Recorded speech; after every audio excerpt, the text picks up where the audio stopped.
quarter of the way through the season. We're still unbeaten. But if there's any team that would be keen for us not to have an invincible season, it would be that team, the other North London team, who we may be playing today.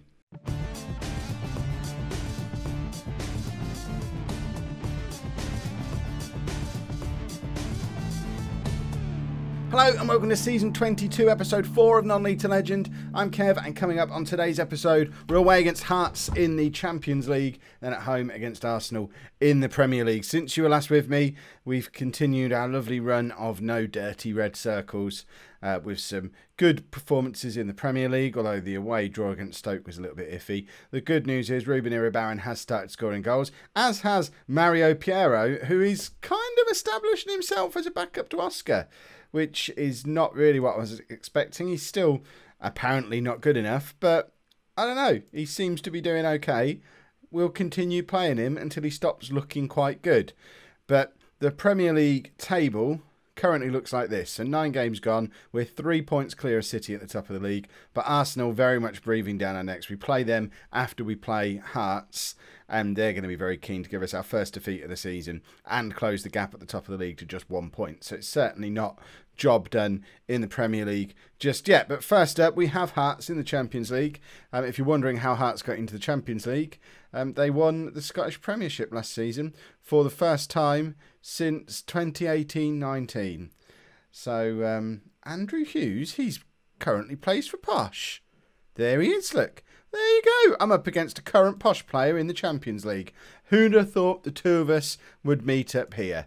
So the team that we're going to be playing for this game, we've got Igor in goal, a back four of Ribeiro, Plotnikov, Uribe and Ndai, Sedman, Fiorentini and Zayata in midfield, with the aforementioned Mario Piero in behind Vendrig and Iribarren. It's one of only about 2 or maybe 3 times we've played these two together so far this season. Vendrig's kind of come back into the team again since Wells has been injured. Wells is still out for another 5 or 6 weeks. Oscar's still out for another week or so.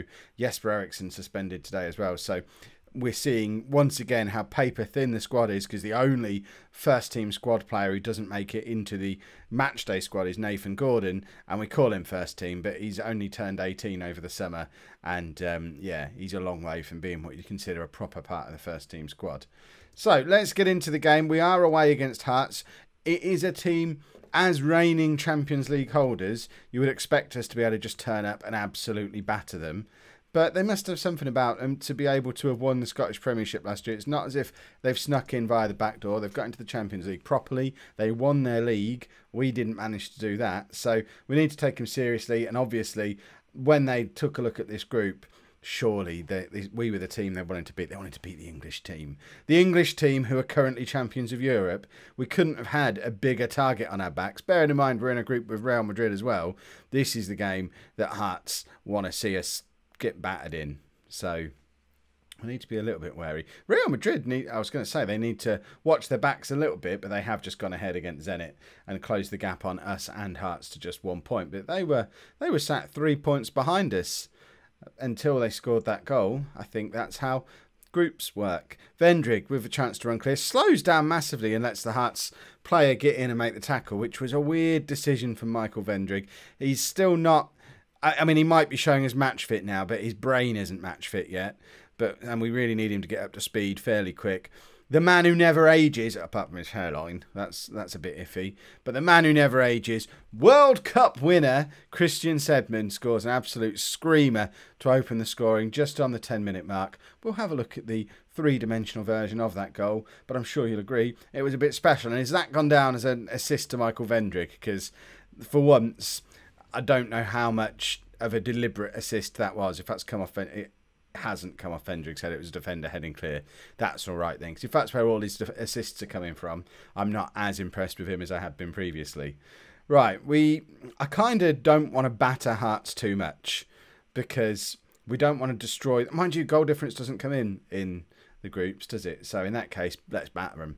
I was thinking I would rather Hearts qualify with us rather than Real Madrid, because Real Madrid are the sort of team where even if we've successfully finished above them in the group stages, they're the kind of team that come back and bite you later on in the semi-finals or something and oh, we've played you twice already, we've scouted you properly now we're going to beat you. And I'm not sure I have the same fear about Hearts coming back and knocking us out in the semi-finals as I do with Real Madrid. But, of course, we need to qualify first. Let's not start talking like big-time silly billies because they've just hit our post. We're still only 1 goal up. And our control of this group kind of hangs in the balance at the moment because if we don't win this game, we reach the halfway point, very much in a group of 3 with Hearts and Real Madrid, needing quite a lot of work done in the second half of the group stage. It doesn't help that our superstar forwards are still not with it, really. Piero's going to come off as well, and we'll bring on Wagner to play in behind Burgess and Vendrig. I've pushed Vendrig up to the more attacking of the two because Burgess, I think, always looks better as a supporting striker. Vendrig, we've seen him do well as an attacking forward in the past, although not for like 3 seasons now. In fact, let's take Vendrig off as well. Bring on Steve May. We're not seeing Steve May for a little while, but we'll make him target man on support because it's all he can really do. And Burgess can be a complete forward on attack with Wagner in behind the 2 of them. Be nice to see Steve May get another goal. He just turns up every couple of months, grabs himself a goal, and then gets back in his box again. But as it is, Hearts have got the chance to break on us here, and we're not getting the tackle in that we need to. Fiorentini does come across and cover, though. And now May picks it up deep, playing like a proper target man. We're knocking the ball around nicely. Burgess plays Wagner in, and Wagner now hits the post. There's been a lot of postage in today's game. And Die with the throw. Burgess can't get the tackle in, and it's suddenly gone end to end in the last minute. May drop. I like May as a target man. I know it's all he can do, but I quite like having a target man. He drops deep, he holds the ball up nicely, and there he is with the chance to grab his goal, but instead plays in Sedman and Hearts clear again. Considering we're the team who are 1-0 up and we're away from home, we're kind of camping out in their half. But they've got the chance to break on us here, but luckily Fiorentini is across to cover again, and that should be that. May doesn't win the ball, but it doesn't matter because we've won the match. We're top of our group at the halfway point, and I think a win in our next game, and we're just about there. I just got a Steam achievement for top form as well. I don't even know what that one's for. It doesn't tell me if I click on it. Never mind, eh? Let's go and play Arsenal and hopefully maintain our invincible start to our expedition of gold. For gold. Something about gold and expeditions, or expeditions, as I suppose I should be pronouncing it if I'm doing this right. Okay, I knew we'd had a good start to the season. Hadn't quite realised we were now 30 games unbeaten. I guess that's what the top form thing was for, because that's quite impressive. That encompasses, I guess, the run into the Premier League where we almost got there, and the Champions League win and the FA Cup win. So that's pretty cool. 30 games unbeaten. See how long we can keep this going for. It's Arsenal, so I know it's a big risk, but we're playing Arsenal. They've got the chance to ruin our potential for an unbeaten season. And we've got one of the best players in the world who, although he's not match fit, he's fit enough. You know, he can play past a fitness test.